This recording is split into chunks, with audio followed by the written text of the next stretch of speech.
అందరికీ నమస్తే అండి. నారా లోకేష్ గారు చేపట్టిన యువగలం పాదయాత్ర ముగింపు సభ ఇప్పుడు జరుగుతోంది. యాక్చువల్లీ యాజ్ అన్ నౌ ఇప్పుడు కూడా లైవ్లో జరుగుతూనే ఉంది. సో ఈ ముగింపు సభకి జనం ఏ విధంగా వచ్చారు చాలామంది నన్ను అడుగుతున్నారు. అన్న ముగింపు సభ మీద రివ్యూ చేయండి, పబ్లిక్ వచ్చారా లేదా, ఎలా వచ్చారు, సక్సెస్ అయిందా లేదని చాలామంది అడుగుతున్నారు. నేను ఈ అప్డేట్స్ తెలుసుకోవడానికి ఒక గంటన్నర నుంచి ఆ సభకు వెళ్ళిన వాళ్ళతో మాట్లాడడం, అక్కడ ఫోటోలు వీడియోలు అవన్నీ తెప్పించుకోవడం, అలాగే ఇంటెలిజెన్స్ వర్గాలు, విశాఖపట్నంలో ఉన్న ఇంటెలిజెన్స్ వర్గాలు, రాజకీయ వర్గాలు, మీడియా వాళ్ళందరితో కూడా రకరకాల న్యూట్రల్ వర్గాలతో మాట్లాడడం, చాలామందితో మాట్లాడా.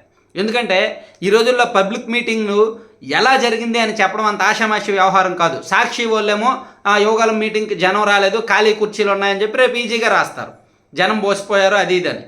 రేపటి నుంచి వైసీపీ మంత్రులు కూడా టీడీపీని విమర్శిస్తూ ఉంటారు, యువగలం ఫెయిల్ అయింది, మీటింగ్ ఫెయిల్ అయింది అది ఇదని. తెలుగుదేశం పార్టీ మీడియాల్లోనేమో సూపర్ సక్సెస్ అయింది, హైలైట్ అయింది, 6 లక్షల మంది అనుకుంటే 8 లక్షల మంది వచ్చారు, 10 లక్షల మంది వచ్చారు అది ఇదని రాస్తారు. సో ఉన్నది ఉన్నట్టు ఫ్యాక్ట్ చెప్తా. యాక్చువల్లీ ఆ సభకు వచ్చిందైతే మాత్రం 3 నుంచి 4 లక్షల మంది వచ్చారు. 100% అంతకన్నా ఎక్కువ అంతకన్నా తక్కువ అయితే ఉండరు. ఈవెన్ మన వీడియో చూస్తున్న టీడీపీ వాళ్ళు అయితే 10 లక్షల మంది వచ్చారని కామెంట్ చేయొచ్చు, కొంతమంది 6 లక్షల మంది వచ్చారని కామెంట్ చేయొచ్చు. కానీ 3 నుంచి 4 లక్షల మంది సభలో లైవ్లో ఉన్నారు, వేదిక ఎదురుగా ఆ ఓవరాల్గా వెన్యూలో ఉన్నారు. కానీ వైజాగ్ నుంచి ఆ సభా వేదిక వరకు ట్రాఫిక్ 10 కిలోమీటర్ల కొద్ది ట్రాఫిక్ ఉండిపోయింది. ఆ ట్రాఫిక్లో ఇరుక్కుపోయిన వాళ్ళు మరో 1,00,000 మందికి పైగా ఉంటారు. ఎందుకంటే ప్రైవేట్ బస్సులు దొరికిన వాహనం దొరికినట్టు ఎక్కేశారు ఇటువైపు నుంచి. మరోవైపు అటు శ్రీకాకుళం నుంచి శ్రీకాకుళము, రణస్థలము, ఆ లావేరు, ఆ పైడిబేవరం ఆ రూట్ మీదుగా కూడా చాలామంది వచ్చారు.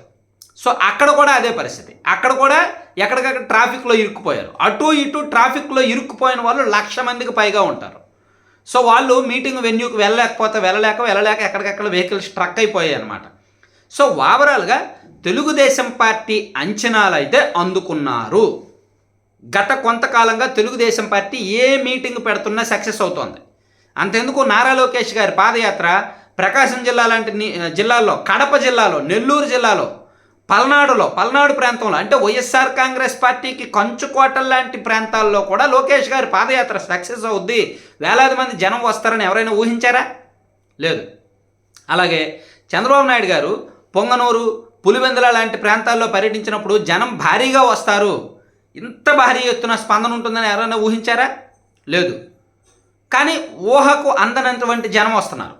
అలాగే తెలుగుదేశం పార్టీ మహానాడు 2022లో ఒంగోలులో జరిగిన మహానాడు కావచ్చు, ఈ ఏడాది 6 నెలల కిందట రాజమండ్రిలో జరిగిన మహానాడుకు కావచ్చు, లక్షల్లో జనం వచ్చారు. అంటే ఇటీవల కాలంలో తెలుగుదేశం పార్టీ ఏ మీటింగ్ పెడుతున్నా జనం వస్తున్నారు. సో ఈ మీటింగ్కి టీడీపీ, జనసేన అధినేతలు కలిపి, అంటే 2 పార్టీల అధినేతలు కలిపి హాజరయ్యారు.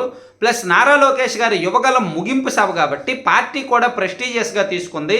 రాష్ట్ర వ్యాప్తంగా అనేక నియోజకవర్గాల నుంచి కొన్ని ప్రత్యేకమైన వాహనాలు ఏర్పాటు చేసుకున్నారు, కొన్ని ప్రత్యేకమైన రైళ్లు వేశారు. సో ఉత్తరాంధ్ర జిల్లాలకు చెందిన ప్రతి నియోజకవర్గం నుంచి కూడా 10,000కు తగ్గకుండా జనం వచ్చారంట. ప్రతి నియోజకవర్గం నుంచి ఉత్తరాంధ్ర ప్రాంతంలో 10,000కు తగ్గకుండా వచ్చారు.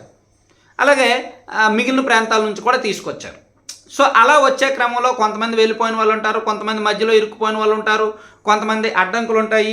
ఇతర ప్రాంతాల్లో కూడా 1000 మంది, 500 మంది, ఒక్కో నియోజకవర్గానికి 1000 మంది, 500 మంది వచ్చారు. ఈవెన్ ఉత్తరాంధ్రలో కూడా కొన్ని నియోజకవర్గాల్లో 10,000కు తక్కువగానే వచ్చినట్టున్నారు. 5,000 మంది, 3,000 మంది వచ్చిన నియోజకవర్గాలు కూడా కొన్ని ఉన్నాయంట. సో ఓవరాల్గా యువగలం పాదయాత్ర మీటింగ్ అయితే సక్సెస్. ఇంతమంది జనం వస్తారని ఊహించాలి. ఈవెన్ ఇంటెలిజెన్స్ వర్గాలు కూడా చాలా పకడ్బందీ లెక్కలు వేస్తున్నారు. ఇంటెలిజెన్స్ వర్గాలు కూడా దాదాపుగా 3 లక్షల వరకు వచ్చారనే అంచనాలోనే ఉన్నారు. సో ఇంతమంది అంటే ఇక్కడ ప్రభుత్వం నుంచి ఎటువంటి సహకారం లేదు. ఈవెన్ ప్రభుత్వం సహకరించక్కర్లా, కానీ అడ్డంకులు సృష్టించకుండా ఉంటే చాలు. కానీ ఇక్కడ అది కూడా చేశారు, అడ్డంకులు కూడా సృష్టించారు. సో ఎన్నికలకు మరో 4 నెలలు ఉందనగా 2 పార్టీల అధినేతలు పవన్ కళ్యాణ్ గారు, చంద్రబాబు గారు కలిపి లోకేష్ గారి పాదయాత్ర ముగింపు సందర్భంగా చేపట్టిన ఈ భారీ బహిరంగ సభ ఇంత భారీ స్థాయిలో సక్సెస్ అవ్వడం 2 పార్టీల కార్యకర్తల్లో కూడా జోష్ నింపుతోంది. ఈవెన్ పవన్ కళ్యాణ్ గారు పంచ డైలాగులు కూడా అదిరిపోయినాయి, మనం ఇందాక వీడియోలో చెప్పుకున్నాం.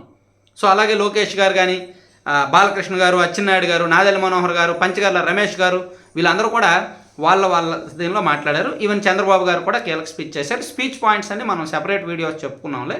సో ఇది ఓవరాల్గా జనానికి సంబంధించిన అంశం. Thank you.